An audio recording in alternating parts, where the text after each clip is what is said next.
എല്ലാവരും അമ്മമാരാണ് വന്നോണ്ടിരിക്കുന്നത്. അപ്പൊ ഞാൻ എന്റെ വീട്ടിൽ നിന്ന് ഇപ്പൊ ആരാ വരാൻ പോകുന്നത് എനിക്ക് ഒരു ഐഡിയ ഇല്ല. ചിലപ്പോൾ അച്ഛനും അനിയത്തി ആയിരിക്കും. അപ്പൊ സായിയോടൊക്കെ ഞാൻ പറഞ്ഞിട്ടുണ്ട് ചിലപ്പോൾ വരുവാണെങ്കിൽ തന്നെ അച്ഛനും അനിയത്തി വരാൻ ചാൻസ് ഉള്ളൂ.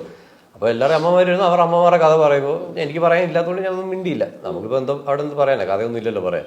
ഇപ്പം എല്ലാവർക്കും അബിക്ക് കംഫർട്ടബിൾ ആണെങ്കിൽ മാത്രം പറയാം. ലൈക്ക് എന്താ ശരിക്കും അമ്മ ഒരു എന്താ കെമിസ്റ്റ് ആയിരുന്നു അല്ലേ?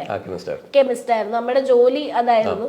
അപ്പൊ എങ്ങനെയാ അമ്മയ്ക്ക് ക്യാൻസർ വന്ന് എങ്ങനെയുണ്ടായിരുന്നു? അമ്മയ്ക്ക് എന്തോ അറിഞ്ഞപ്പോ തേർഡ് സ്റ്റേജ് ആയിരുന്നു. തേർഡ് സ്റ്റേജ് ആയപ്പം വീട്ടുകാര് എപ്പോഴും ചുമക്ക് വെച്ചിട്ട് വാഷ് ബേസിനിൽ പോയി ഛർദ്ദിക്കുകയൊക്കെ ചെയ്യും. അപ്പൊ അങ്ങനെ ചെയ്യുമ്പോഴത്തേക്ക് എനിക്ക് ഓർമ്മയുണ്ട് ഞാൻ ചെറുപ്പം എന്നെ പഠിപ്പിക്കുമ്പോഴേക്ക് ഇരുന്ന് എപ്പോഴും ചുമച്ചിട്ട് പോയി ജോലി ചെയ്തിട്ട് വന്നതാണ് ഈ ഒരു കെമിസ്റ്റ് കഴിഞ്ഞ് അതും കഴിഞ്ഞ് കുറെ കാലം കഴിഞ്ഞു.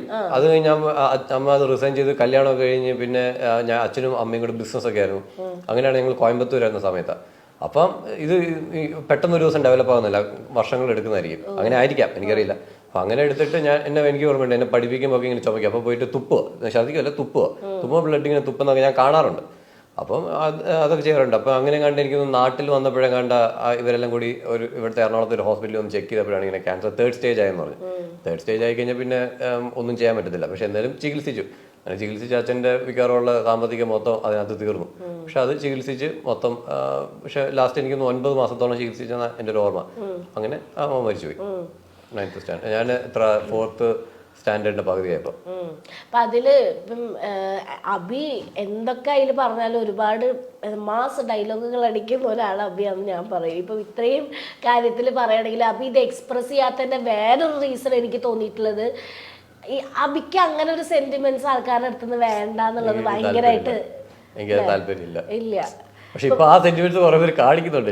അപ്പൊ എനിക്ക് ഭയങ്കര നമുക്ക് മടിയാ, ഭയങ്കര എന്താ ഇപ്പൊ ഒരാൾ സെന്റിമെന്റ്സ് കാണിക്കുന്ന നമുക്ക് ചിലപ്പോൾ മുഖം കൊടുക്കാൻ വരെ മടിയാവും. നമുക്ക് മുഖം കൊടുക്കാൻ മടിയാവും, നമുക്ക് സംസാരിക്കാൻ ഭയങ്കര മടിയാവും. ഞാൻ എത്ര ചീത്ത പറഞ്ഞിട്ടുണ്ടെന്നറിയോ? ഞാൻ അന്നാ വീട്ടിൽ പോണ എല്ലാവരുടെ വീഡിയോ കാണിച്ചിട്ട് ഒറ്റ ഫ്രെയിമിൽ മാത്രമാണ് ഇവന്റെ ലെറ്ററിന്റെ ഇത് കാണിച്ചത്. അപ്പൊ തന്നെ നിനക്ക് വിഷമായില്ലേ? ഞാൻ മനുഷ്യനില്ലേ? നീ മനുഷ്യനല്ല പോണെന്ന്. എന്നിട്ട് വിഷമായിട്ട് അവിടെ കയറിയിട്ട് ഇവ ഇങ്ങനെ ഇരിക്കുക. അപ്പൊ ഞാൻ പറഞ്ഞ അബി എന്നിട്ട് കരണെങ്കിൽ നീ ബാത്റൂമിലെല്ലാം പോയി കാനേ. ഓഹോ ഒരു കാര്യം ചെയ്യില്ല അവൻ. എന്നിട്ട് എനിക്ക് എന്നെ ഇട്ട് ട്രോള് അവിടെ കിടന്ന്. എനിക്ക് തോന്നണ്ടേ എന്നിട്ട് ഞാൻ തല്ലുപിടി ഇവനായിട്ട് വേണമെങ്കിൽ എന്തെങ്കിലും ചെയ്തോന്ന് പറഞ്ഞു. അപ്പോഴും മൈൻഡ് ചെയ്തില്ല. നീ ഉറങ്ങിയിട്ടില്ല അബി, നീ ഉറങ്ങിയില്ല. എന്നിട്ട് അതിനെ വിളിച്ചോണ്ട് വന്നാ. അപ്പൊ പിന്നെ എല്ലാരും കൂട്ടത്തിൽ വന്ന് സംസാരിച്ചു. അപ്പൊ എന്താണ് അബിയുടെ ഡയലോഗ്? ശത്രുത കാണിച്ചാലും കാണിക്കരുത്. ഇതൊക്കെ ആരെങ്കിലും പഠിപ്പിച്ചെന്ന് വിട്ടാണോ നിന്നെ? എനിക്ക് ഓക്കെ. അപ്പം ഞാൻ ആ ഹൗസിനകത്ത് കയറിയിട്ട് ഇവരുടെ ഋഷിയുടെ അടുത്തും അബിയുടെ അടുത്തും പറഞ്ഞ മെയിൻ കാര്യങ്ങളാണ്. ഒന്ന്, നിങ്ങൾക്ക് പുറത്തിറങ്ങുമ്പം നിങ്ങൾ ഇഷ്ടപ്പെടുന്ന ഒരുപാട് പേരും നിങ്ങളുടെ ഫാമിലി ഫ്രണ്ട്സ് എല്ലാം കൂടെ ഉണ്ടാവുന്നത്.